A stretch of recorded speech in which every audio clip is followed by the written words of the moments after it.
I'm Elliot, and welcome to Conflict Uncovered, your go-to podcast for in-depth analysis on the complex and dynamic conflicts shaping the Middle East, Israel, and the world. Join us as we delve into the latest developments, historical contexts, and the geopolitical forces at play. We bring you the insights you need to understand the issues that matter most.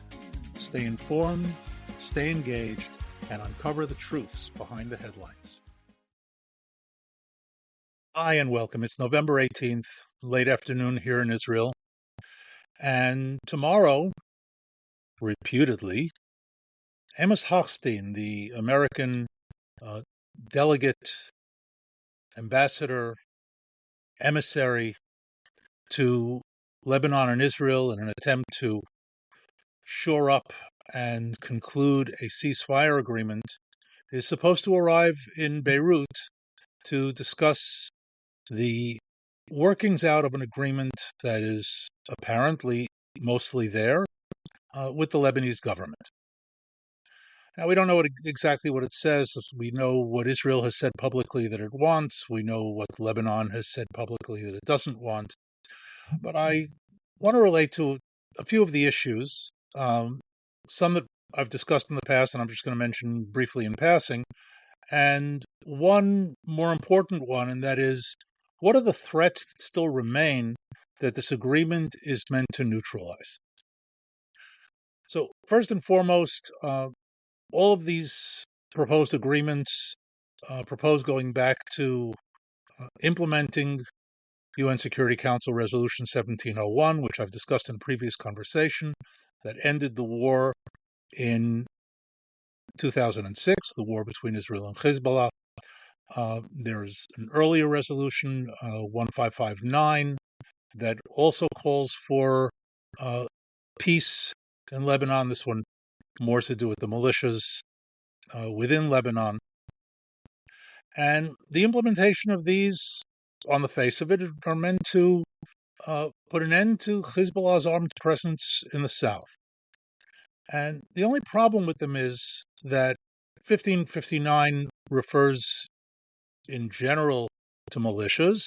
1701 actually cites the Taif Agreement, which was signed and ratified by the Lebanese parliament in 1989, which ended the civil war back then. The civil war just really doesn't want to end, and calls for the disarming of all sectarian militias. Now, there's an important point to all of this, because the West believes, because apparently they haven't read the Taif Agreement, that disarming the militias means Hezbollah. Now, the Lebanese parliament ratified Taif, in which it states explicitly that Hezbollah is not a militia, it's not a sectarian militia, but rather a resistance organization meant to fight the Zionist entity, that means us, Israel, and therefore need not disarm.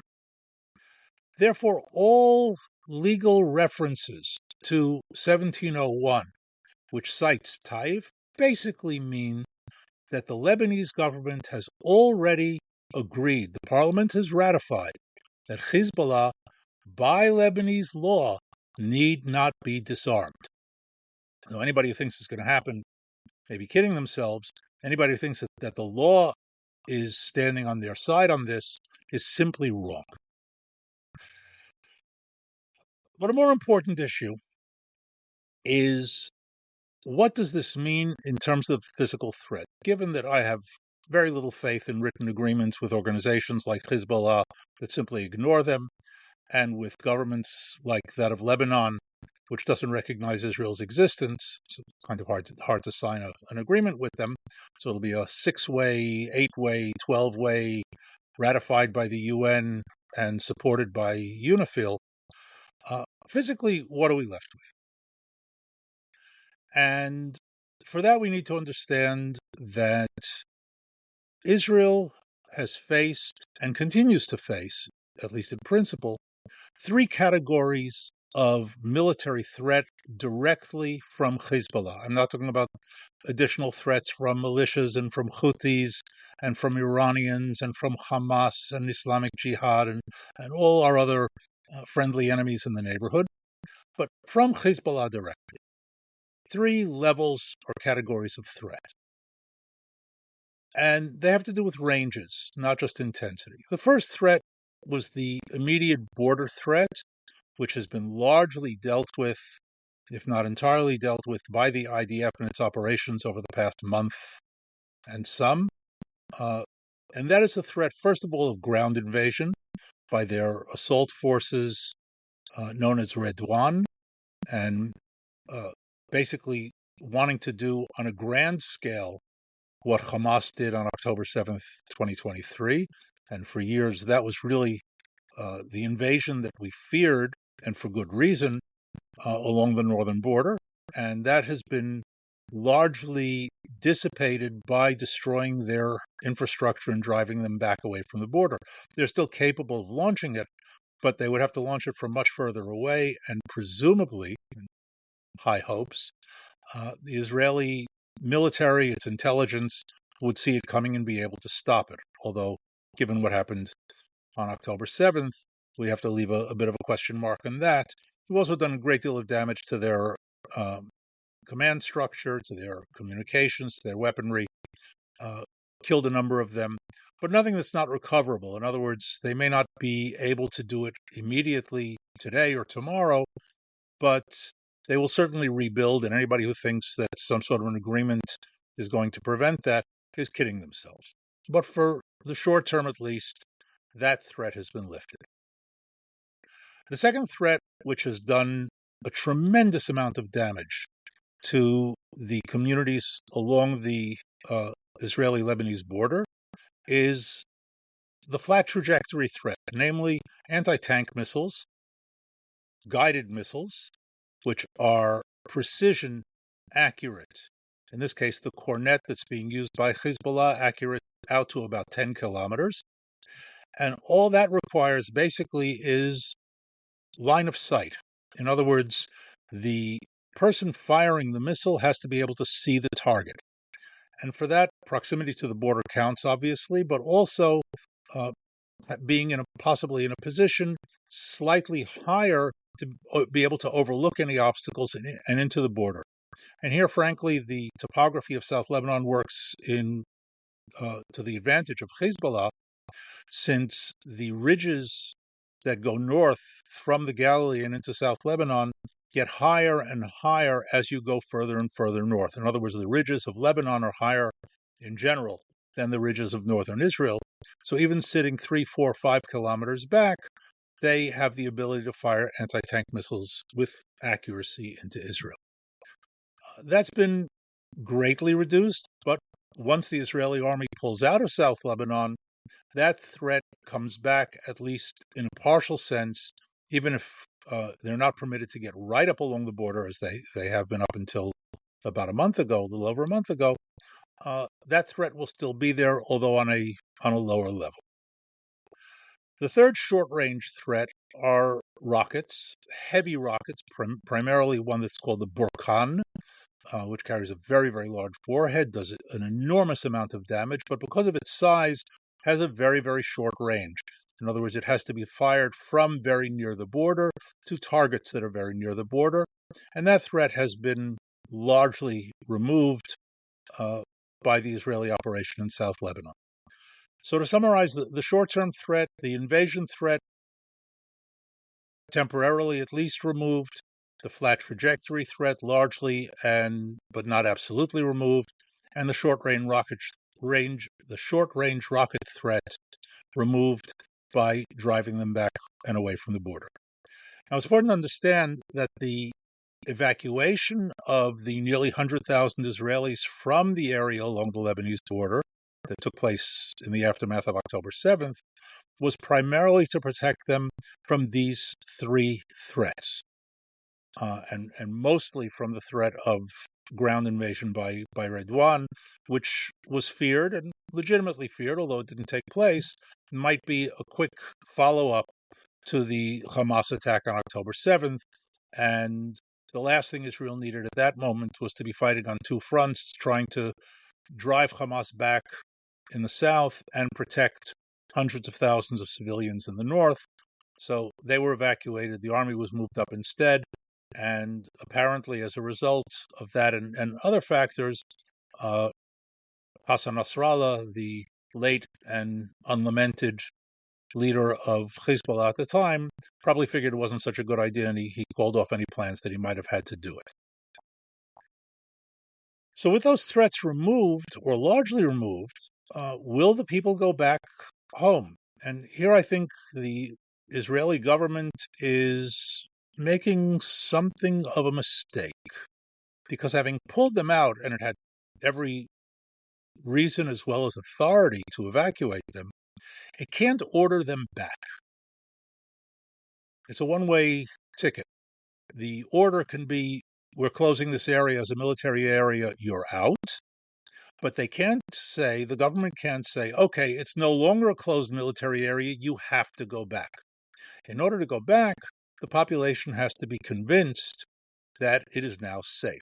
And that brings us to the next level of threat.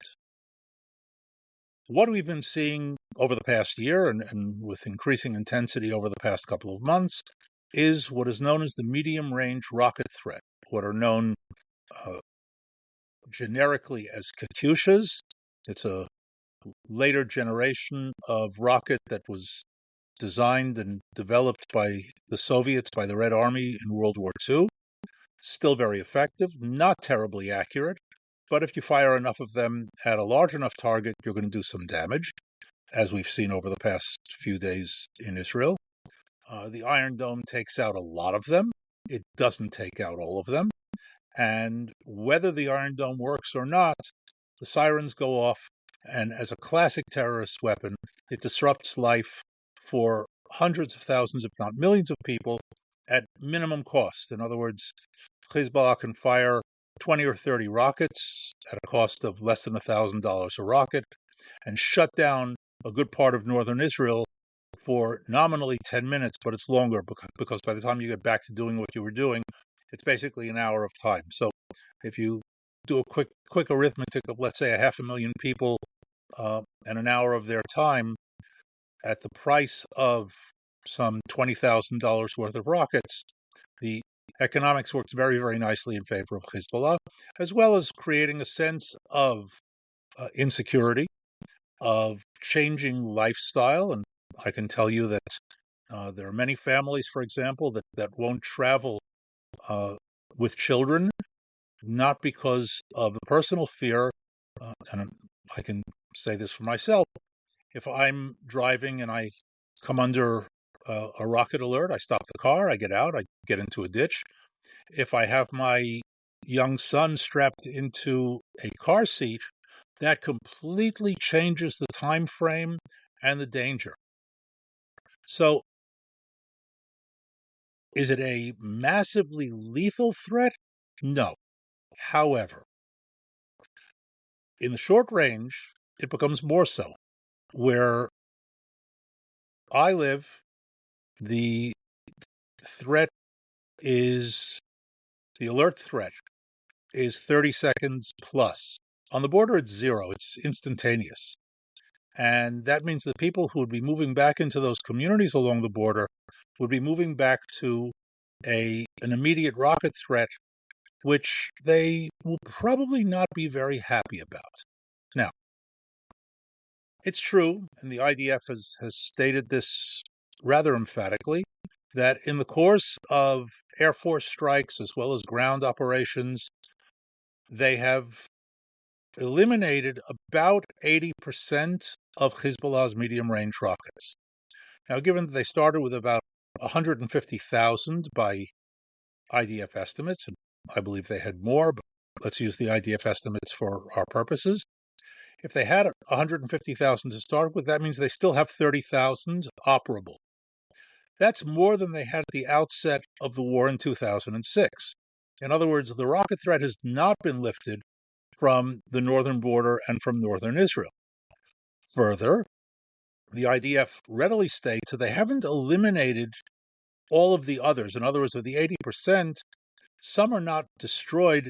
They are simply logistically unable to move them. In other words, the IAF, the Israeli Air Force, has made it impossible, because of attacks along the logistics lines, for Hezbollah to move those rockets from where they're stored in northern Lebanon to their firing positions in southern Lebanon. Now, anybody who believes that Hezbollah is not going to rebuild its logistics system after a ceasefire is living in utter fantasy world. So, the 30,000 rockets that they have now, even assuming a total success in interdicting Iranian resupply, and total success is not known in the military world, but even assuming that, there are still tens of thousands of rockets in Lebanon that simply need to be moved southward in order to become a threat again.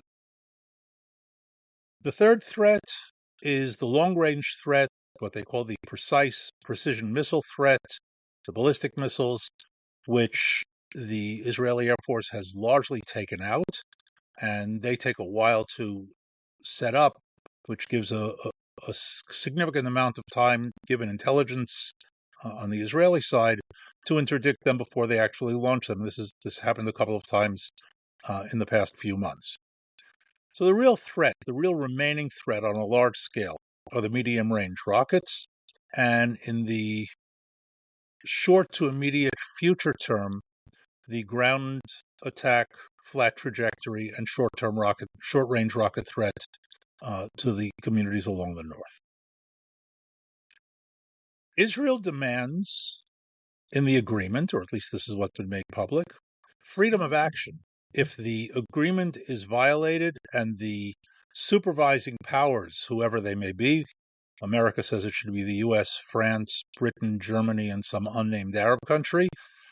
Lebanon says just the U.S. and France. That way they've got one on our side and one on their side. If they don't succeed in undoing whatever violation has been done, then Israel will have the freedom to act to undo it itself. Now, that's a side paper between Israel and the United States. It's not part of the agreement, the body of the agreement.